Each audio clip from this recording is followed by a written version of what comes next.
80.000 celular u sekuestrua në Burgje në vitin 2024. Autoritetet në Francë kanë sekuestruar 80.000 telefona celular në burgjet e vendit gjatë vitit kaluar, bëri të ditur Ministria franceze e drejtësisë. Ministri Gérald Darmanin njoftoi se një plan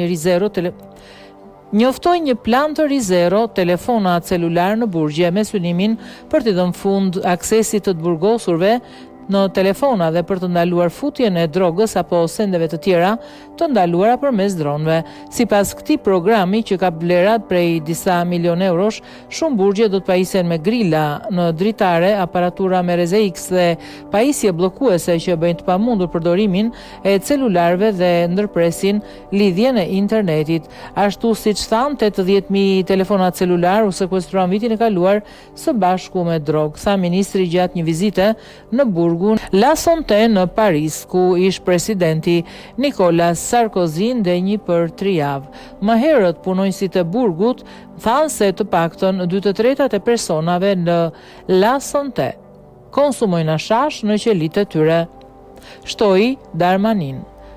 Shtresa e gjerë popullsisë franceze ashtu edhe oficerët e burgjeve nuk e kuptojnë se si është e mundur të telefonosh me celular dhe të pish hashash nga brenda burgut, shtoi ai.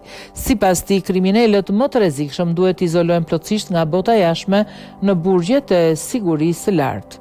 Ai kujtoi një rast të fundit në Marseille, ku dyshohet se një bos i lartë i drogës kishte organizuar një vrasje me porosi nga brenda burgut. Vetëm pak muaj më parë, policia franceze sekuestroi qindra mini telefona celular që të dënuarit i përdornin për të vazhduar aktivitetet e tyre kriminale nga qelit.